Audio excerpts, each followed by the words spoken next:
Public সাক্ষী যে ৯ জন আদালতে সাক্ষী দিয়েছে তারা এই মামলার যথার্থ তথ্য উপাত্ত আদালতে উপস্থাপন করেছেন। তদন্তকারী কর্মকর্তা যে আদালতে সাক্ষ্য দিয়েছেন তিনিও তার তদন্ত সুন্দর এবং সুষ্ঠুভাবে যে তদন্ত করেছেন। সাক্ষীরা স্বইচ্ছায় আদালতে উপস্থিত হয়ে সমন প্রদান করে সাক্ষ্য প্রদান করেছেন এবং এই মামলায় এই আইনে যেটা বলা আছে যে যেদিন থেকে বিচার শুরু হবে পরের দিন প্রত্যেক তারিখ কোর্ট বিচারের জন্য দিন ধার্য করবেন। এই ধরনের একটা আইন আছে আমাদের এই আইনে এইভাবে বলা আছে। সেই হিসাবে বিজ্ঞ আদালত প্রতিদিন এই তারিখ ধার্য করে মামলাটা এগিয়ে নিয়ে যাচ্ছেন এবং সেই অনুসারে সাক্ষ্য গ্রহণ করেছেন। আজকে তিনি 342 কার্য সম্পন্ন করেছেন এবং আগামীকাল মামলাটির যুক্তিতর্ক শুনানির জন্য দিন ধার্য করেছেন।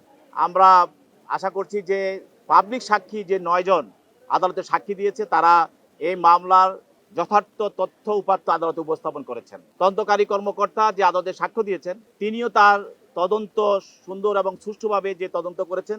যাদেরকে এই ঘটনার সঙ্গে যারা দেখেছেন বা যারা সংশ্লিষ্ট ছিলেন। বাইকের অতিরিক্ত খরচে চিন্তিত? নিয়ে আসুন রাইডো, মাসের খরচ মাত্র ৩০০ টাকা। পেয়েছেন সবাইকে এই মামলায় সাক্ষী হিসাবে এনেছেন, আলামত সংগ্রহ করেছেন সে এবং ডাক্তার এবং দোষ স্বীকার করে যিনি আসামি তার স্বীকৃতি জবাবদিহি দিয়েছেন সেই ম্যাজিস্ট্রেট সবাই আদালতে সাক্ষী দিয়ে সেই মামলাটি প্রমাণ করার জন্য তাদের সর্বোচ্চ সহযোগিতা করেছেন।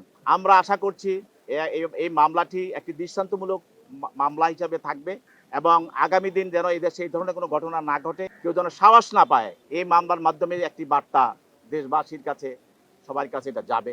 আমরা আশা করছি যে এটা সুন্দর সুষ্ঠুভাবে হচ্ছে এবং সুন্দর সুষ্ঠুভাবে এটা সমাপ্তি হবে।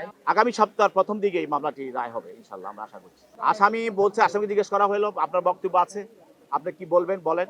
বিজ্ঞপ্তি এই বক্তব্যের পরিপ্রেক্ষিতে আসামি বলল যে আমার একটি সওয়াল আছে, আমি দোষী, আমাকে মাফ করে দেন। এবং তার স্ত্রীকে একই প্রশ্ন করা হয়েছিল, তার স্ত্রীও বলছে যে আমি আমাকে মাফ করে দেন, আমি কিছু করিনি, আমাকে মাফ করে দেন। আসামিরা তাই সাধারণত বলে থাকে।